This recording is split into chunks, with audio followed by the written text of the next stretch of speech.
안녕하세요 중고등부 친구들. 5월 16일 보배교회 주일 중고등부 예배를 시작하도록 하겠습니다. 우리 함께 사도신경으로 신앙 고백하겠습니다. 전능한 사천지를 만드신 하나님 아버지를 내가 믿사오며 그 외아들 우리 주 예수 그리스도를 믿사오니 이는 성령으로 잉태하사 동정녀 마리아에게 나시고 본디오 빌라도에게 고난을 받으사 십자가에 못 박혀 죽으시고 장사한 지 사흘 만에 죽은 자 가운데서 다시 살아나시며 하늘로 오르사 전능하신 하나님 우편에 앉아 계시다가 저리로서 산 자와 죽은 자를 심판하러 오시리라. 성령을 믿사오며 거룩한 공회와 성도가 들어부터 하는 것과 죄를 사하시는 것과 몸이 다시 사는 것과 영원히 사는 것을 믿사옵나이다. 아멘. 우리 함께 저번 주에 이어서 모든 상황 속에서 찬양하겠습니다.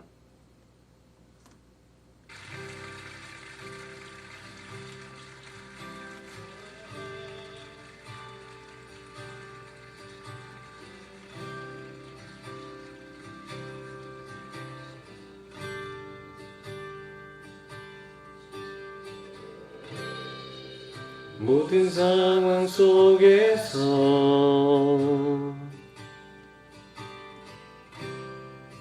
주를 찬양할지라.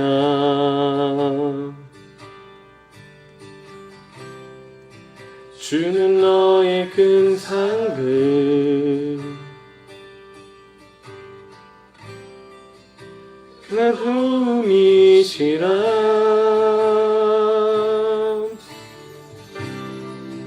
주의 얼굴 구할 때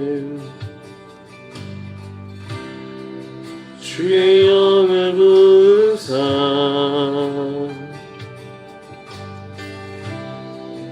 크신 사랑 안에서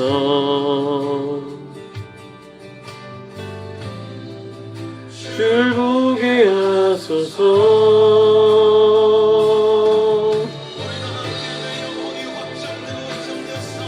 내 영혼이 확정되어 싸우니 믿음에 눈들어 주를 바라봅니다. 내 영혼이 확정되어 싸우니 믿음에 눈들어 주를 바라봅니다.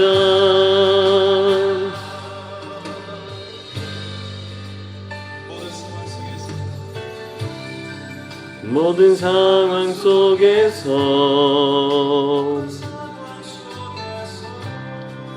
주를 찬양할지라.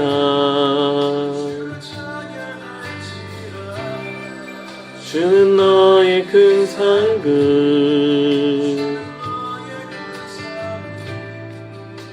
큰 도움이시라. 주의 얼굴 구할 때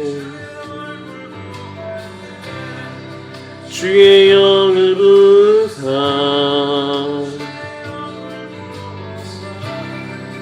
크신 사랑 안에서 주를 보게 하소서.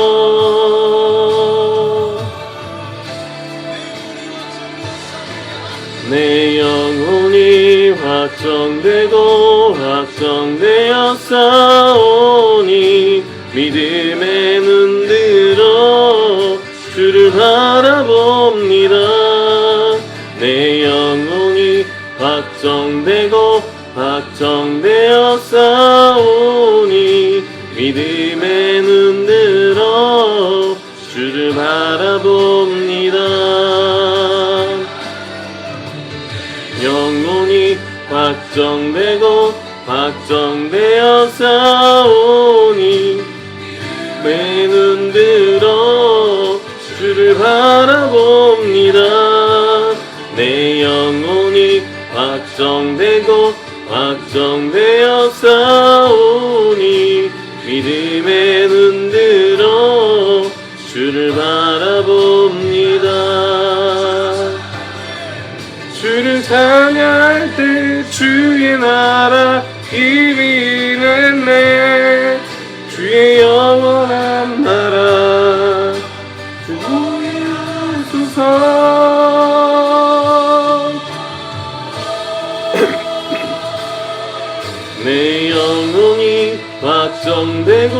확정되어 싸우니 믿음에 눈들어 주를 바라봅니다. 내 영혼이 확정되어 싸우니 믿음에 눈들어 주를 바라봅니다. 영혼이 확정되어 싸우니 믿음에 눈들어 주를 바라봅니다. 내 영혼이 확정되어 싸우니 믿음에 눈들어 주를 바라봅니다. 우리 함께 기도하는 시간입니다. 이 시간 하나님께서 주신 은혜에 감사하면서 또 우리의 죄를 하나님 앞에 고백하고 용서를 구하는 시간 가지고 또 하나님 말씀으로 변화되는 이 시간 되게 해달라고 기도하도록 하겠습니다.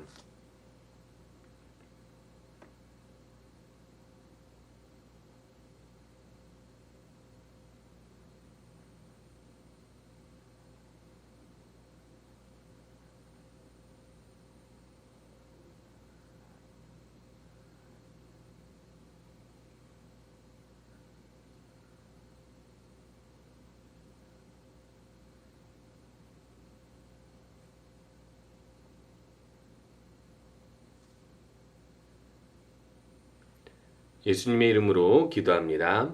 아멘. 우리 함께 말씀 보도록 하겠습니다. 창세기 39장 1절에서 5절까지 말씀 제가 읽어드리도록 하겠습니다.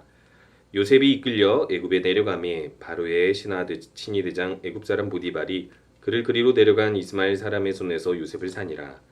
여호와께서 요셉과 함께 하심으로 그가 형통한 자가 되어 그의 주인 애굽 사람의 집에 있으니 그의 주인이 여호와께서 그와 함께 하심을 보며 또 여호와께서 그의 범사에 형통하게 하심을 보았더라. 요셉이 그의 주인에게 은혜를 입어 섬김에 그가 요셉을 가정 총무로 삼고 자기의 소유를 다 그의 손에 위탁하니 그가 요셉에게 자기의 집과 그의 모든 소유물을 주관하게 한 때부터 여호와께서 요셉을 위하여 그 애굽 사람의 집에 복을 내리심으로 여호와의 복이 그의 집과 밭에 있는 모든 소유에 미친지라. 아멘. 오늘은 형통한 사람 요셉이라는 제목으로 말씀을 전하려고 합니다. 우리 친구들 우리가 열심히 공부하는 이유, 또 학교를 열심히 다니고 또 친구 관계를 열심히 하는 이유가 있죠. 왜 그러냐면 우리들은 이 시기가 되면, 청소년 시기가 되면은 나는 누구인가 라는 고민을 하게 되고, 그 누구인가 라는 것을 그냥 내 이름으로 답하는 것이 아니라 나는 얼마나 가치 있는 존재인가, 가치 있게 살 수 있는가에 대한 대답을 듣고 싶어 합니다. 그래서 많은 사람들은 쓸모 있는 사람이 되기 위해서 사회 활동을 하게 됩니다. 그래서 사회는 크게 두 가지 구조가 있어요. 쓸모 있는 일을 하기 위해서 고용인이 이 피고용인들을 고용해서 더 가치 있는 일을 창출해내는 것이고, 또 한 부류의 사람들은 그런 가치 있는 일을 하는 기업, 기관, 그런 사람에게 소속돼서 이 더 많은 가치를 창출할 수 있는 쓰임받는 사람이 되고자 합니다. 그런데요, 이 대부분의 직장에서 통계를 내보니까 이렇다고 합니다. 오늘 이제 보니까요, 직장 내 불필요한 사람 비중 해가지고 사람들한테 물어봤습니다. 이 직장 내 불필요한 사람 비중이 몇 퍼센트라고 이야기하냐면 평균적으로 25%라고 대답하고 있대요. 평균적으로 25% 정도면 4분의 1 정도가 직장에서 불필요한 사람이라고 이야기하고 있는 것이죠. 사람들이 출근해서 일을 하고 그러면서 사람들을 보면서 느끼는 게 뭐냐면, 저 사람은 여기서 필요가 없는데 왜 있지? 라는 생각을 한다라는 거예요. 자, 그러면 이것을 반대로 이야기하면 누군가는 나를 그렇게 생각할 수 있다라는 거죠. 여기서 직장에서의 통계이지만은 직장이 아니더라도 우리가 세상을 살아가면서 그런 취급을 당할 수도 있고, 또 누군가를 우리가 그렇게 생각할 수도 있다라는 것입니다. 그래서 물어봤습니다. 왜 필요가 없는가? 그래서 이 40% 이상의 사람들이 능력이 부족해서, 이 회사에 어떤 이익을 창출하는 데 있어서 능력이 부족해서라고 1위가 대답을 했고요. 그리고 두 번째로 이제 불필요한 이유를 이렇게 이야기했다고 합니다. 태도가 소극적이라서. 그러니까 한마디로 이야기해서 능력이 있고 태도가 적극적이면 어딜 가나 필요한 사람이 될 수 있다라고 말할 수 있는 거죠. 자, 그러면 우리는 어떻게 하면 이 세상에서 쓸모 있고 가치 있는 사람이 될 수 있을까요? 단순히 이렇게 능력 있으면 된다? 적극적으로 살면 된다? 이것만으로 해결이 될까요? 그럼 도대체 능력은 무엇일까요? 능력이라는 것은요, 내가 어떤 능력을 가졌어도 상대방이 필요로 하지 않으면 난 능력이 없는 사람이 돼버립니다. 자, 한번 볼까요? 이 코로나19가 이제 시작이 되면서 사회적으로 엄청나게 많은 변화가 일어났습니다. 어떤 변화가 일어났냐면 특별히 이 많은 기업이 폐업을 하게 되고 많은 물건이 쓸모 없어지는 경우가 생겼어요. 그래서 어떤 어플이 가장 많이 인기를 끌었냐면 당근마켓입니다. 중고를 판매하는 것이죠. 왜냐? 폐업을 하니까 팔아야 되는 물건들이 많아지고 또 폐업이 아니더라도 사회활동의 변화가 일어나니까 팔아야 되는 물건들이 더 많아진 것이에요. 그래서 보니까 이전 대비 많이 중고 거래로 나오는 물건이 1위가 의류라고 합니다. 의류. 특히 여성 의류가 그렇다고 해요. 좀 이것도 좀 궁금한 사실이긴 한데요. 왜 여성 의류가 일까라고 생각을 해보면 아마도 사회적 활동이 많으면 많을수록 여자들은 남자들보다 비교적 옷을 많이 받고 있기 때문에 그리고 또 좀 뭐랄까 중요한 약속 그리고 사회적인 중요한 자리에서 더 좋은 옷들을 입으려고 하기 때문에 지금처럼 집합 금지가 많은 시기에 이렇게 활동이 많지 않은 시기에는 이 옷들이 다 필요가 없어졌겠죠. 그리고 또 어떤 것이 많이 중고 상품으로 나오게 되냐면 이 생활용품들이나 취미용품들, 특히 스포츠용품들이 많이 나오게 된대요. 스포츠는 왜 그렇지? 요즘에 되어서야 사람들이 다시 스포츠를 다시 하긴 하는데 보통 스포츠를 누구랑 하죠? 혼자 하지 않고 여러 사람과 합니다. 레저 상품들이 보통 그렇죠. 그런데 여러 사람과 모여서 스포츠를 하기 어려워지니까 이것도 역시 많이 판매를 하게 된다는 것이죠. 야, 그러면은 이게 무엇을 이야기하는 것일까요? 내가 쓸모 있다고 생각했다 하더라도 시대가 바뀌면 그것이 쓸모가 없어질 수 있다는 거예요. 한마디로 이야기하면 사람도 그렇다라는 겁니다. 사람도 내가 쓸모 있는 사람이 되기 위해서 능력을 키웠더니 시대가 바뀌면 그 능력은 쓸모가 없어져 버릴 수가 있다라는 겁니다. 우리가 세상에서 쓸모 있는 사람이 되려면 그러면 능력을 키우면 된다, 노력을 많이 하면 된다. 이것도 해답이 될 수 있겠지만은 이것이 이것이 항상 정답이 될 수는 없는 것이죠. 이유가 무엇일까요? 세상은 계속해서 변화하기 때문입니다. 그리고 그 변화를 사람은 읽어내지 못하고 그리고 이 세상의 변화 가운데 이 사람이 읽지 못하는 이 변화를 읽는 그리고 이 변화를 이끄시는 분이 있는데 바로 하나님이라는 것이죠. 그래서 우리가 이 세상에서 하나님께 쓰임 받는 사람이 되면 제가 앞에서 제목으로 이야기했던 이 형통한 사람이 되는 것인데 형통하다라는 것은 한마디로 이야기해서 어떤 일을 할 때 그 일이 목적대로 잘 이루어지다라는 뜻입니다. 그렇기 때문에 성경에서도 형통한 사람이 요셉으로 나타날 때 왜 요셉은 형통한 사람이 되었는지를 우리가 살펴보면 우리도 이렇게 시대는 변하고 우리가 노력하고 또 능력을 쌓지만 그 시대에 맞게 쓰임받는 사람이 되려면 이 세상을 만드시고 또 우리 인생을 주관하시는 하나님의 쓰임을 받아 형통한 사람이 되어야 하는데 그 비결이 무엇인지를 우리가 함께 살펴볼 수 있을 것 같아요. 요셉은 어떤 사람이냐면요. 야곱의 11번째 아들이었습니다. 이 야곱이 가나안 땅에 이제 정착을 하게 되죠. 이 가나안 땅에서 정착을 하면서 요셉은 이게 아들들이 12명이 있는데 그 12명 중에서 11번째 아들인 요셉은 이 당시에 17세의 나이였습니다. 자, 그러면은 상당수 앞에 형들보다 훨씬 더 어린 아들이죠. 그런데 성경에서는 이렇게 이야기하고 있어요. 요셉을 어떻게 야곱이 대우를 했냐면 37장에 보면요. 37장 2절에 3절에 보니까 요셉은 노년에 얻은 아들이므로 이스라엘이 여러 아들들보다 그를 더 사랑함으로 그를 위하여 채색 옷을 지었더니 라고 이야기하고 있습니다. 그냥 좋은 옷 사줬나 보다 이 정도가 아닙니다. 이 당시에는 족장 시대라고 해서 나라가 있고 왕이 있고 지도자가 있는 것이 아니라 부족 사회, 어떤 족보를 가진 가족끼리 뭉쳐서 사는 사회였습니다. 그렇기 때문에 그 가족의 부족의 족장이 왕이자 제사장인 거예요. 그러니까 한마디로 이야기해서 그 다음 족장이 될 사람이 누구인가? 그것은 그 족장의 총애를 받는 아들이 되는 것이겠죠. 그런데 이미 야곱은요, 그 위에 아들이 10명이나 있습니다. 그리고 그들은 이미 부쩍 큰 성인들이었어요. 근데 야곱은 17살밖에 안 되는 아들에게만 채색 옷을 지어 입히는데 이 채색 옷이 옛날에는 이렇게 알록달록한 옷이 별로 없었기 때문에 이 채색 옷은 비싼 옷이었어요. 즉 왕이나 귀족들이 입는 옷이었는데 그것을 요셉에게만 입혔다라는 건 누가 봐도 편하고 누가 봐도 이것은 부당한 일로 여겨졌을 것입니다. 이유가 없잖아요. 왜 요셉만인가?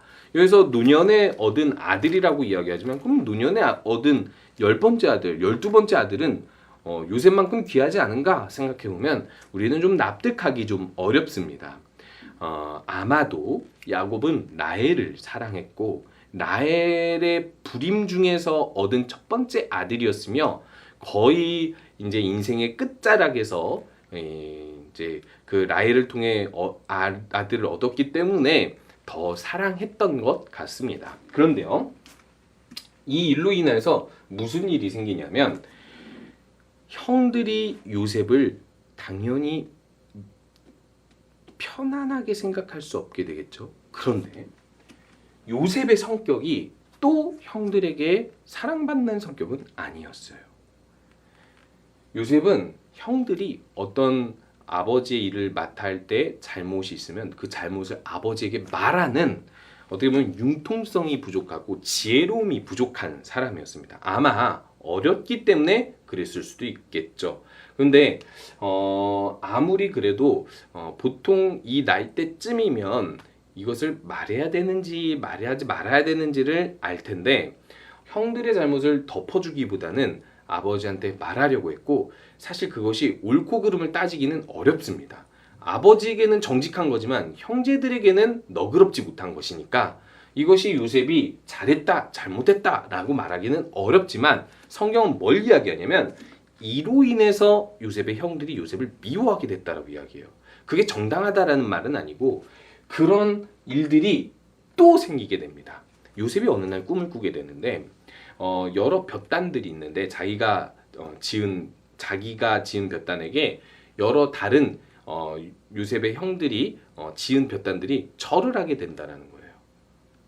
그 꿈을 이야기하면서 그 꿈에 대한 해석을 말하진 않았지만은 요셉의 형들은 무엇이라고 금방 알아차리게 되죠. 우리가 너한테 절을 하게 된다는 건 네가 우리 왕이 된다라는 말이냐? 라고 이야기하면서 요셉을 더 미워하게 되고 그 다음에는 또 해와 달과 별들이 있는데 심지어 형의 별들과 해와 달까지도 자기한테 절했다라는 요셉이 꿈을 꾸게 되고 그 꿈을 말하게 됩니다. 자, 이 정도면 이 형들이 얼마나 미워하게 될까요? 자, 꿈을 꿨기 때문에 개꿈이다 하고 지나갈 게 아닙니다. 요셉은 이 꿈을 하나님이 주신 것으로 여기고 형들에게 이야기하고 있는 것이고 형들 입장에서는 이게 진짜 만약 하나님께서 진짜 주신 꿈이라면 너무나도 부당하게 여겨지는 거예요. 왜 요셉은 아버지의 사랑을 독차지 받고 왜 요셉은 하나님께 이런 대접을 받아서 왜 우리가 요셉에게 절하기까지 하면서 굽신거려야 하느냐? 납득할 수 없다라는 것이죠. 아무런 어떤 논리적인 개연성 없이 자기들은 요셉보다 작은 존재가 되어버린 거예요. 이해할 수 있겠죠? 요셉의 형들이 얼마나 요셉이 밉고 또 그를 시기하게 되었는지요. 근데 이것으로 인해서 사건이 벌어지게 됩니다. 어떤 사건이 벌어지게 되냐면 어느 날 형들이 양을 치러 나갔는데 너무 멀리 나가서 행방을 알 수가 없는 거예요. 근데 이전에 이 형들이 한번 사고를 쳐가지고 세겜의 족속들을 그 주변 국가 부족들한테 해를 당할 뻔한 적이 있었잖아요. 그래서 야곱이 요셉을 형들에게 보내서 형들이 안전한지를 살펴보고 같이 돌아올 수 있게끔 하였는데 요셉이 그 형들에게 가자 형들이 아버지로부터는 멀리 있고 이곳에서는 요셉을 어떻게 해도 누구도 알지 못하니 형들끼리 작전을 짜서 요셉을 죽이기로 합니다. 너무 무섭죠. 그래도 형제들인데 아무리 미워도 아무리 시기해도 죽일 필요까지는 없잖아요. 우리는 이것에 대해서 이 옛날 배경에 대해서 이해하면 쉬울 수 있는데 옛날에는 형제들이 많았고 또 이제 이 요셉의 가족이 처와 첩들로 이루어졌잖아요. 엄마가 다르다라는 것이죠. 그래서 지금과 같은 끈끈함이 없었을 수도 있습니다. 물론 있었을 수도 있지만요. 그리고 더더욱이 형들은요. 어떤 이 전쟁 사회, 유목 사회를 살면서 이 상당히 남북한 전쟁을 경험했을 수 있습니다. 그렇기 때문에 어떻게 보면 이 동생을 죽이려고 계획하는 것이 옳지는 않지만 이 지금 세상에서 생각하는 것보다는 조금 더 쉬웠을 수 있다라는 거예요. 그것이 좀 더 옳다거나 쉽다, 뭐 잘했다는 것이 아니라. 그래서 제가 이야기하려는 것은 이 형들이 물론 악한 계획을 생각했지만은 이 사실은 그만큼 요셉을 미워했다라는 것을 성경에서는 강조해주고 있다라는 것이죠. 자, 그것으로 인해서 요셉의 형들이 이 요셉을 구덩이에 빠뜨려 죽이려고 했을 때 이 구덩이에 빠뜨릴 때 첫째 아들 루벤이 이렇게 이야기하게 됩니다. 우리 이제 구덩이에 넣어놓고 조금만 괴롭히다가 그냥 돌려보내자. 그러면서 요셉을 목숨만큼은 살리려고 했는데 잠시 첫째 아들이 없었던 사이에 유다가 기지를 발휘해서 이 요셉을 이스마엘 노예 상인들이 지나갈 때 팔아넘겨서 이 요셉이 노예로 팔려가게끔 만듭니다. 자, 그러면 여기서 이제 중요한 건 뭘까요?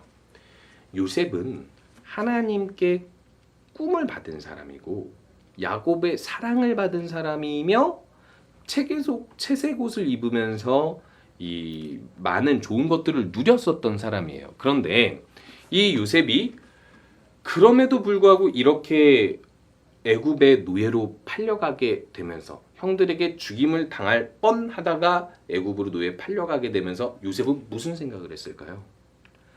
내가 아버지의 사랑을 받으며 자랐는데 이제는 노예 신세가 되었구나. 나는 하나님께서 이 볕단의 꿈, 별들의 꿈을 통해서 내가 어떤 지도자로서 하나님의 일을 할 거라고 알려주셨는데 과연 난 이렇게 노예로 팔려가서 형들에게 버림을 받아서 가족들한테 버림을 받아서 아버지의 사랑도 더 이상 받을 수 없는데 과연 내 인생에는 형통이라는 것이 있을까라는 의문을 가지게 되는 것이죠. 여러분들도 마찬가지입니다. 우리들은요 세상을 살다 보면 하나님의 뜻대로 살다 보면 이 많은 사람들이 우리들을 이유 없이 미워할 때가 있습니다. 우리가 잘못하지 않아도 세상 사람들은 우리를 어떤 이유에서건 미워할 수 있고 또 우리에게 해를 입힐 수 있어요. 그래서 나는 성실히 살았지만 난 능력을 성실히 쌓아왔지만 아까 코로나 예화로 이야기했던 것처럼 갑자기 나는 쓸모없는 존재처럼 되어버릴 수가 있는 거예요. 누군가의 버림을 받아버리면 그렇다는 거예요. 형제들의 버림을 받아서 그리고 애굽으로 노예로 팔려갔기 때문에 사실상 이 요셉은 그 어떤 사람보다 더 쓸모없는 존재처럼 되어버린 거예요. 그런데요, 오늘 말씀에서 이 요셉에게 어떻게 하나님이 형통하심을 주시는지 이렇게 말씀하고 있습니다.